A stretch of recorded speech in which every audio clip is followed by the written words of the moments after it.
Hello and welcome everyone. आपका इस BSc ज्ञान सागर में स्वागत है। तो आज हम लोग पढ़ेंगे बीएससी फर्स्ट सेमेस्टर में जूलॉजी का यूनिट फर्स्ट। जूलॉजी के यूनिट फर्स्ट में बस थोड़े ही टॉपिक बचे हैं, 3-4 टॉपिक बचे हैं जो कि आप लोगों को पढ़ा देंगे तो यूनिट फर्स्ट कंप्लीट हो जाएगा। आज हम लोग देखेंगे गोल्जी बॉडी। ये टॉपिक हमारा एंडो मेम्ब्रेन सिस्टम के अंतर्गत आता है। एंडो मेम्ब्रेन सिस्टम के अंतर्गत 3-4 टॉपिक हम लोगों को पढ़ना है, जैसे nucleus, Golgi body, lysosome, endoplasmic reticulum. तो आज हम लोग देखेंगे गोल्जी बॉडी क्या होता है। यह टॉपिक आप लोगों ने कई कक्षाओं में पढ़े भी होंगे और ये आपके कॉम्पिटिटिव एग्जाम में इससे भी क्वेश्चन पूछा जाता होगा। ये हमारे बीएससी फर्स्ट सेमेस्टर में एंडो मेम्ब्रेन सिस्टम के अंतर्गत बहुत ही इम्पोर्टेंट टॉपिक है। लॉन्ग में ये क्वेश्चन एंडो मेम्ब्रेन सिस्टम के साथ पूछा जा सकता है या फिर शॉर्ट में भी गोल्जी बॉडी क्या होता है पूछा जा सकता है। तो ये हमारे सेमेस्टर एग्जाम के लिए बहुत ही मोस्ट इम्पॉर्टेंट टॉपिक है। तो आज हम देखेंगे गोल्जी बॉडी क्या होता है। Golgi body was first described by Italian scientist Camillo Golgi in 1898 in the nervous system of cat। यहाँ बताया गया है कि जो कैमिलो गॉल्जी नामक साइंटिस्ट थे वो 1898 ईस्वी में बिल्ली के कैट के नर्वस सिस्टम में गोल्जी बॉडी की खोज की थी। उन्होंने सर्वप्रथम सबसे पहले बिल्ली के नर्वस सिस्टम में गोल्जी कॉम्प्लेक्स की खोज की थी, गोल्जी बॉडी की खोज की थी। इन्हीं के नाम पे इस टॉपिक का नाम गोल्जी बॉडी रखा गया, क्योंकि साइंटिस्ट का नाम था Camillo Golgi.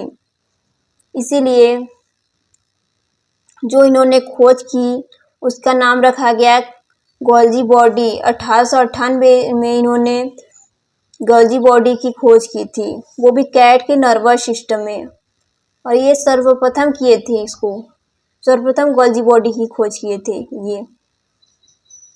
For this he received the Nobel prize in 1916। Nobel prize in 1916। 1960 ईस्वी में नोबेल पुरस्कार मिला था। जो इन्होंने बिल्ली के नर्वस सिस्टम में सर्वप्रथम गोल्जी बॉडी की खोज की थी, इन्हें इसीलिए नोबेल प्राइज से 1960 ईस्वी में सम्मानित किया गया था। It is found only in eukaryotic cell and absent in prokaryotic cell like bacteria, chlorophyll and microplasma. यहाँ बताया गया है कि यह केवल यूकैरियोटिक सेल में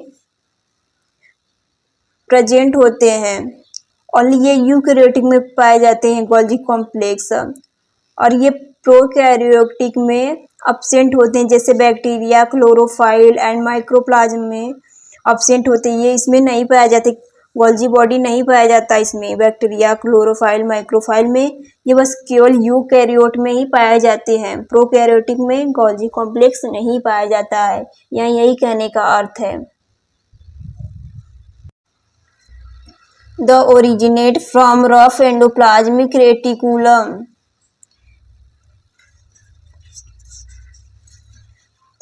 गोल्जी कॉम्प्लेक्स की उत्पत्ति रफ एंडोप्लाज्मिक रेटिकुलम से होती है। ये ओरिजिनेट होते हैं, गोल्जी कॉम्प्लेक्स जो होते हैं उनका निर्माण एंडोप्लाज्मिक रेटिकुलम से होता है। यहाँ बताया गया है कि जो गोल्जी कॉम्प्लेक्स होता है उनका निर्माण एंडोप्लाज्मिक रेटिकुलम से होता है।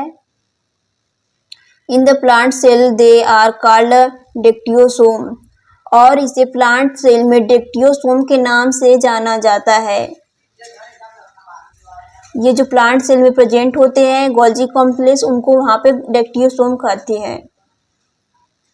It is also known as lipochondria, Golgi substance, Golgi apparatus, Golgi complex, और इसके अदर नेम जो है lipochondria, Golgi substance, Golgi operators, Golgi complex के नाम से भी जाना जाते हैं।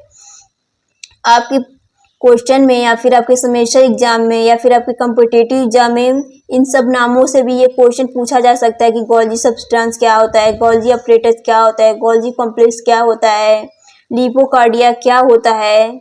और इसकी देख लीजिए गोल्जी कॉम्प्लेक्स के कितने अदर नाम है, lipochondria, Golgi substance, Golgi operators.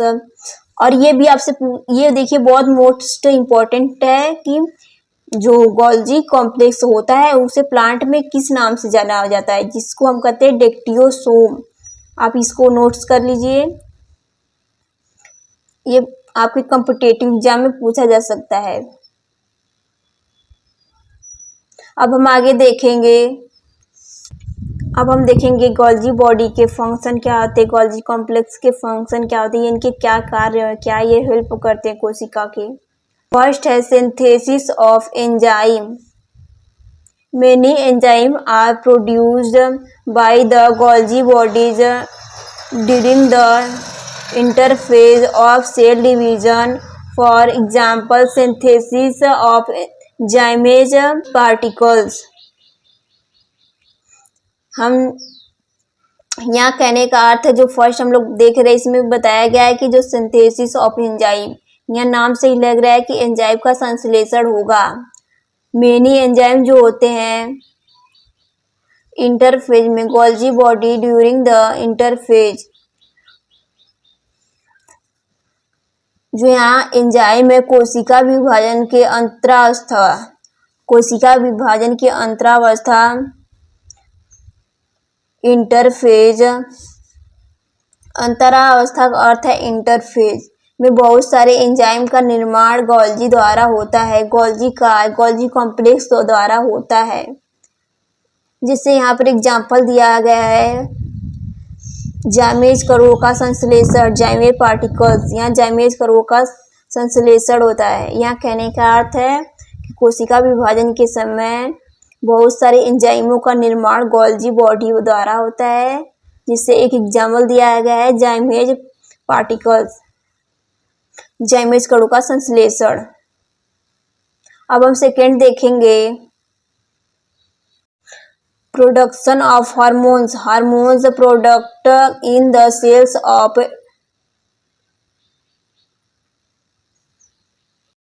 of the endocrine system of animals are synthesized by the Golgi bodies.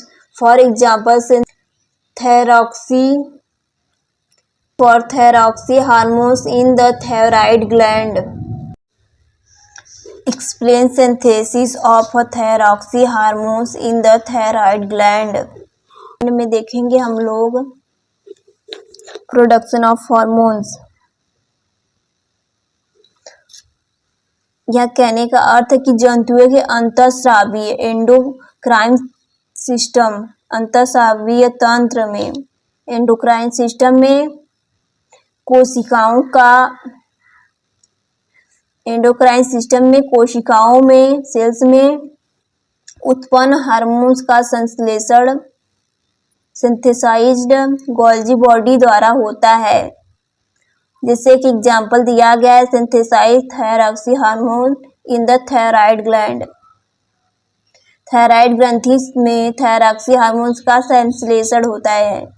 यह बताया गया है सेकेंड वे की प्रोडक्शन ऑफ हार्मोन्स में कि हार्मोन्स का जो संश्लेषण होता है, हार्मोन्स का जो प्रोडक्शन होता है वो जंतु के अंतःस्रावी तंत्र कोशिकाओं में उत्पन्न हार्मोन्स का संश्लेषण गोल्जी बॉडी द्वारा होता है। जो जंतु होंगे उनके अंतःस्रावी जो कोशिकाएं होंगी उनमें जो हार्मोन्स का संश्लेषण होगा वहाँ गोल्जी बॉडी द्वारा होगा। जैसे एक एग्जाम्पल दिया गया है, सिंथेसाइज ऑफ हार्मोन्स। यहाँ जो दिया गया ऑप्शन की synthesise of thyroxine hormones in the thyroid gland, जो कि थायराइड ग्लैंड द्वारा थायरॉक्सी हार्मोन्स का संश्लेषण होता है। अब हम देखेंगे storage of fat and protein. Fat and protein are stored in the unbranched tubules and seminiferous vesicles of the Golgi body. यहाँ बताया गया है कि जो फैट एंड प्रोटीन होता है उनका संग्रह, उनका स्टोरेज जो होता है अनब्रांच्ड ट्यूब्यूल्स, अशाखित नलिकाओं में सेमिफेरस वेसिकल्स, स्राव पुटिकाओं में होता है। यह कहने का अर्थ है जो गोल्जी बॉडी होता है उसमें जो प्रोटीन एंड फैट होते हैं उनका संग्रह, उनका स्टोरेज गोल्जी कॉम्प्लेक्स में, उनका स्टोरेज अनब्रांच्ड ट्यूब्यूल्स एंड सेमिफेरस वेसिकल में होता है। अब हम आगे देखेंगे fourth, in the formation of yolk. The yolk formed in eggs in also product by the Golgi bodies. यहाँ बताया गया है कि जो गोल्जी बॉडी होता है उनके द्वारा अंडों में पाए जाने वाले पीतक, जो पीले पार्ट होते हैं उनका निर्माण गोल्जी द्वारा होता है, गोल्जी कॉम्प्लेक्स गोल्जी काया द्वारा होता है। यह कहने का अर्थ जो अंडे में कि पीले पदार्थ प्रेजेंट होते हैं उनका निर्माण गोल्जी बॉडी द्वारा होता है, गोल्जी कॉम्प्लेक्स द्वारा होता है। सिंपल सी बात है, जो अंडे होते हैं उसमें जो पीला पदार्थ होता है उनका निर्माण गोल्जी कॉम्प्लेक्स द्वारा होता है। अब हम देखेंगे fifth, in the formation of lysosome. Primary lysosome originate from the crystal of Golgi body. Primary lysosome originate from the crystal of Golgi body. यहाँ बताया गया है कि जो प्राइमरी लाइसोसोम होता है उनका निर्माण गोल्जी बॉडी द्वारा होता है। यह कहने का अर्थ है कि जो गोल्जी बॉडी में चपटी नलिकाएं सिस्टर्नी प्रेजेंट होती हैं, वहां से प्राइमरी लाइसोसोम का फॉर्मेशन होता है, निर्माण होता है।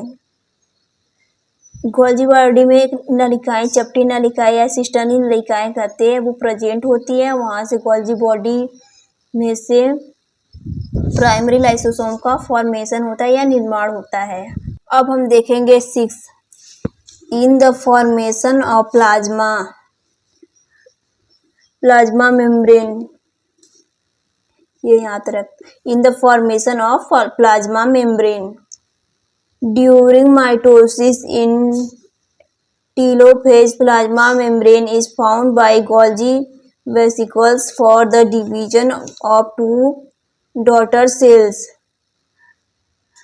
6 में बताया गया है फॉर्मेशन ऑफ प्लाज्मा मेम्ब्रेन में इस समसूत्री मियोसिस में, समसूत्री विभाजन के समय अंतरावस्था में टेलोफेज में गोल्जी कोशिकाओं द्वारा पुत्री कोशिकाओं के विभाजन के लिए प्लाज्मा झिल्ली का निर्माण होता है। यह कहने का अर्थ है 6 में कि जो प्लाज्मा मेम्ब्रेन है उनका निर्माण टेलोफेज में, माइटोसिस के टेलोफेज में गोल्जी कॉम्प्लेक्स द्वारा प्लाज्मा मेम्ब्रेन का निर्माण होता है। डिवीजन ऑफ डॉटर सेल के डिवीजन में, मतलब डॉटर सेल के डिवीजन में जो पुत्री कोशिकाओं के विभाजन में, यहाँ साफ कहने का अर्थ है कि जो प्लाज्मा मेम्ब्रेन का निर्माण होगा डॉटर सेल के विभाजन के लिए वो गोल्जी कॉम्प्लेक्स के वेसिकल्स से होगा। तो आज इस वीडियो में इतना ही। आई होप ये वीडियो आपके लिए हेल्पफुल रहा होगा। आज हमने देखा गोल्जी बॉडी और इसके जो साइंटिस्ट थे कैमिलो गोल्जी थे। आई होप ये वीडियो आपके लिए हेल्पफुल रहा होगा। यदि आपको स्क्रीनशॉट लेना है तो ले लीजिए। Function of the Golgi body, इसमें हमने 5-6 पॉइंट देखे। Synthesis of enzyme, production of hormones, storage of fat and protein, in the formation of yolk, in the formation of lysosome, in the formation of plasma membrane. आप लोगों के Golgi body के बारे में I hope समझ में आया होगा और इनके कार्यों के बारे में ही। अगर आपको बीएससी फर्स्ट सेमेस्टर की तैयारी करनी है तो हमारे यूट्यूब चैनल से जुड़े रहिए। अगर आपको कोई प्रॉब्लम हो रही तो हमारे कमेंट बॉक्स में कमेंट जरूर करें एंड हमारे चैनल को लाइक एंड सब्सक्राइब करें। अगली वीडियो आपको जल्दी प्रोवाइड की जाएगी। Thanks everyone for listening me.